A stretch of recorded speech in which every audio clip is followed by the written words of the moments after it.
They kicked me out of the inheritance meeting like I didn't belong. No arguments. No hesitation. They thought I was irrelevant. What they didn't know, what no one in that room had bothered to check, was that the property they were fighting over was already mine. The envelope arrived on a Tuesday morning, stiff and formal, my full name typed instead of handwritten. Phoebe Langston. No dear. No warmth, just a return address I hadn't visited in years. I knew what it was before I opened it. Families don't suddenly remember you unless there's something to divide. Inside was a single sheet of paper, printed in neutral ink, announcing an inheritance meeting scheduled for the following Friday. Time. Location. A short line at the bottom. Attendance requested. Not invited. Requested. Like a box being checked. I sat at my kitchen table for a long moment, rereading the words. No explanation. No call. No acknowledgement of the years of distance, of the way I'd been slowly pushed to the edges of every family decision. It felt less like a gathering and more like a summons: show up, sit quietly, and accept whatever verdict had already been decided. The property was mentioned briefly. The house. The one everyone whispered about but never maintained. The one that had caused arguments long before it caused silence. Seeing it in writing made my chest tighten, not with hope, but with something steadier. Certainty. I folded the letter carefully and placed it back into the envelope. They thought this meeting was about who deserved what. They thought I was coming to plead. Or to be dismissed politely. What they didn't know, what none of them had bothered to ask, was that this story had already moved forward without them. As I marked the date on my calendar, I felt oddly calm. Not excited. Not afraid. Just prepared. Because sometimes, the people who underestimate you are the ones who give you the quietest advantage. And sometimes, walking into a room that has already judged you is exactly where the truth finally shows itself. The meeting was held in my uncle's office, the kind of place designed to make people feel small. Dark wood panels. Heavy leather chairs. Framed photos of achievements that didn't include me. When I stepped inside, conversations paused just long enough to register my presence, then resumed without invitation. My relatives were already seated, positioned like they had rehearsed it. My aunt sat closest to the head of the table, hands folded, lips tight with anticipation. My cousin leaned back, arms crossed, wearing the faint smirk he always reserved for moments he believed he was winning. No one stood. No one offered a seat. I chose one anyway, near the end, where the air felt colder. The lawyer cleared his throat and began outlining the purpose of the meeting, but his words floated above me, disconnected. I watched instead the way eyes slid past me. The way names were spoken with confidence, as if ownership had already been decided. When the property came up, they spoke freely. Renovation ideas. Selling strategies. Who would benefit most? I wasn't included in the language. It was always we, never you. At one point, my aunt glanced in my direction and said, "Well, this shouldn't take long," her tone thinly polite. The message was clear. I was a formality, not a participant. I kept my hands folded in my lap, my expression neutral. Years of being underestimated had taught me restraint. Let them speak. Let them assume. Every confident statement they made rested on a foundation they hadn't bothered to verify. As the discussion continued, I realized something quietly unsettling. They weren't waiting to hear from me at all. They were waiting for me to accept my place. What they didn't see was the calm beneath my silence, the kind that comes from knowing the outcome before the room ever opens its mouth. It didn't take long for the conversation to turn toward me only. It wasn't really to me. It was about me, spoken in that careful, condescending way people use when they've already decided the outcome. My cousin cleared his throat and leaned forward, folding his hands like he was about to deliver a verdict. "Before we go any further," he said, glancing around the table, "we should probably address why Phoebe is here at all." The room went quiet. Not uncomfortable, expectant. My aunt sighed softly, as if burdened by patience. "This is a legal meeting," she said. "We're discussing assets, responsibilities, people who have contributed." Her eyes flicked to me for half a second, just long enough to make the message sting. No offense. None of them waited for me to respond. They never did. The lawyer shifted in his seat, uncomfortable but silent. My uncle nodded once, then said, I think it's fair to say there's no claim here. No involvement with the property. No financial stake. The words landed one by one, deliberate and final. Then came the line I had somehow still hoped they wouldn't cross. There's no reason for you to stay, my aunt said, gesturing toward the door. We can handle the rest without distractions. Distractions. That was what I was. For a moment, every face turned toward me, watching curious to see if I would argue, beg, or finally break. I felt heat rise to my cheeks, but beneath it was something steadier. Clarity. I stood, pushing my chair back carefully, refusing to give them the satisfaction of a scene. If that's how you see it, I said evenly, then I'll leave. No one stopped me. No one apologized. The door closed behind me with a soft click that sounded far louder than it should have. As I walked down the hallway, I realized something important. They hadn't just asked me to leave the meeting. They had kicked out the one person who actually knew the truth, and they wouldn't realize it until it was far too late. The hallway was quiet in a way that felt intentional, like the building itself had decided not to witness what had just happened. My footsteps echoed as I walked away from the conference room, each step steady, measured. I didn't rush. I didn't look back. There was nothing left in that room for me. Outside, the air felt cooler. I stood on the sidewalk for a moment, letting the silence settle in. No voices. No accusations. No expectations. Just space. And in that space, something inside me loosened. I thought about how easily they had dismissed me. How confident they'd been in their assumptions. Years ago, that kind of rejection would have sent me spiraling, replaying every moment, searching for something I could have said differently. But not this time. This time, I felt oddly grounded. Silence can be heavy when it's forced on you. But when you choose it, it becomes something else entirely. A boundary. A pause. A preparation. I reached into my bag and felt the familiar edge of the folder inside documents I hadn't brought to prove anything, only to remind myself that I didn't need their approval to exist in the truth. The property, the signatures, the dates, all of it was real, regardless of whether they believed it yet. They were still inside, speaking confidently, planning futures that weren't theirs to plan. They thought removing me had simplified things. What they didn't understand was that silence doesn't mean absence. Sometimes it means restraint. I took a deep breath and started toward my car, calm settling over me like a decision already made. The door had closed behind me, yes, but another one was already opening. And soon, they would be forced to hear what they had been so eager to ignore. The truth was, the property had never been a mystery to me. It had become mine quietly, years before anyone thought to call a meeting about it. No arguments. No raised voices. Just paperwork, patience, and a decision made at the right moment. It started after my grandfather passed. While the rest of the family argued over sentimental items and future plans, I stayed behind. Not out of strategy, out of habit. I'd always been the one who lingered, who listened. That was when his longtime attorney, Mr. Caldwell, approached me. He didn't speak in riddles or promises. He spoke in facts. The house had been neglected for years, its taxes paid late, its maintenance postponed indefinitely. No one wanted the responsibility, only the idea of eventual profit. My grandfather had noticed. He had amended his plans quietly, placing the property into a separate legal arrangement, one that required someone willing to take full ownership, including its burdens. I was the only one who didn't flinch. Over the following months, I met with Mr.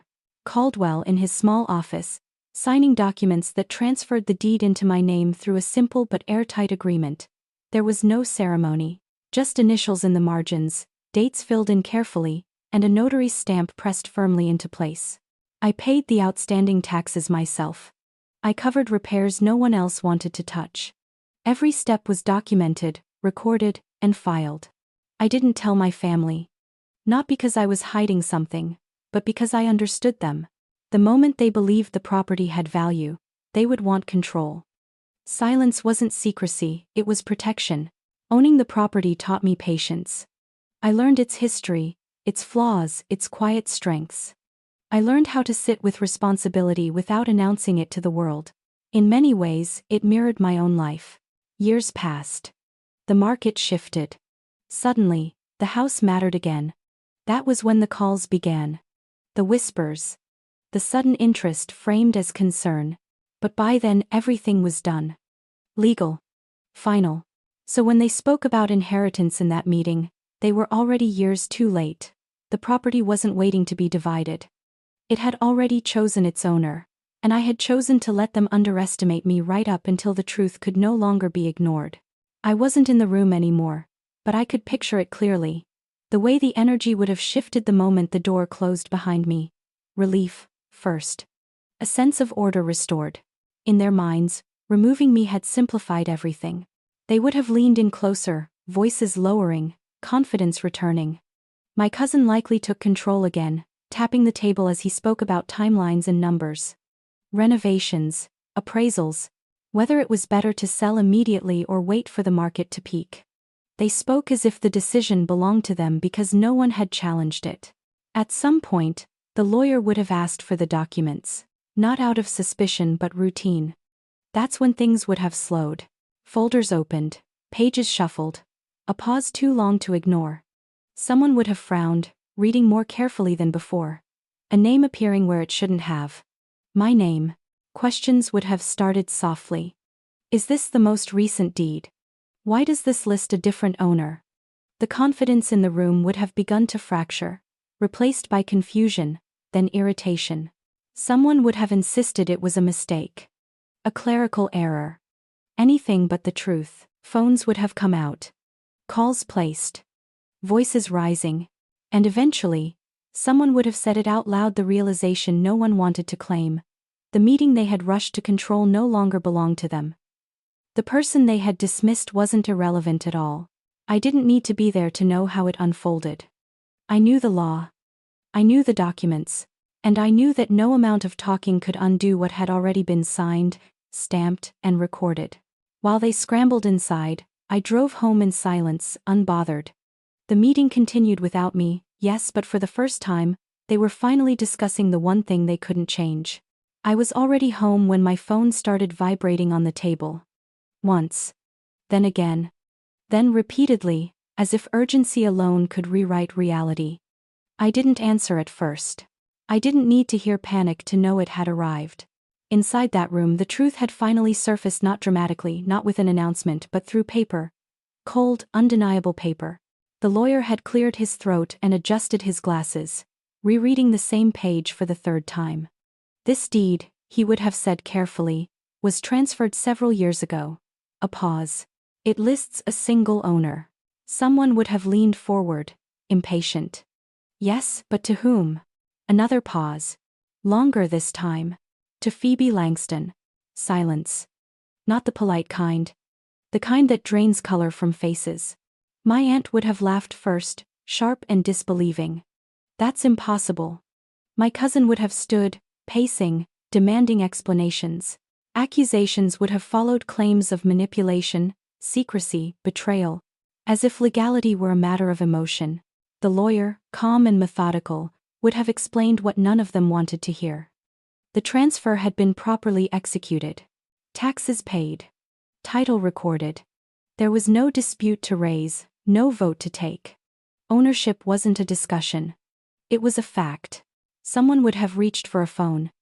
My name would have appeared on screens with sudden importance. The same name they'd dismissed minutes earlier. When I finally answered, the voice on the other end was tight, controlled too carefully. There's been a misunderstanding, my uncle said. We need you to come back. I don't think so, I replied evenly. Inside that office, the realization would have fully settled. They hadn't just been wrong, they had been arrogant. They had spoken as if power belonged to volume, not documentation, as if authority came from family hierarchy instead of law. The meeting that began with my removal ended with my absence weighing heavier than my presence ever had. The truth didn't need me in the room to speak for itself. It had waited patiently, just like I had. And now that it had surfaced, there was nothing left for them to do but confront the consequence of their certainty. I returned to the office later that afternoon, not because they asked, but because I chose to. The room felt different the moment I stepped inside, smaller somehow, stripped of its earlier confidence. Conversations stopped. Chairs shifted. Eyes followed me with a mix of disbelief and restraint. No one told me to sit this time. The lawyer nodded at me, professional as ever, and slid the documents back into their folder. My aunt avoided my gaze. My cousin's earlier smirk was gone, replaced by something tight and unsettled. It was remarkable how quickly authority dissolved when assumptions collapsed. This could have been handled differently. My uncle began, his voice measured, almost conciliatory. We weren't aware. You were aware enough to ask me to leave, I said calmly. Silence followed. Not defensive. Not dismissive. Careful. They tried next to reframe it as family business. As something emotional, negotiable. Words like miscommunication and oversight floated around the table. Fragile attempts to regain control. I didn't interrupt. I let them speak themselves empty. When the lawyer finally clarified again that the property was legally mine and had been for years, something shifted for good. There was no argument left to make. No procedural delay to hide behind. My aunt exhaled sharply. So what happens now? The question hung there, heavy. They had expected to decide that without me.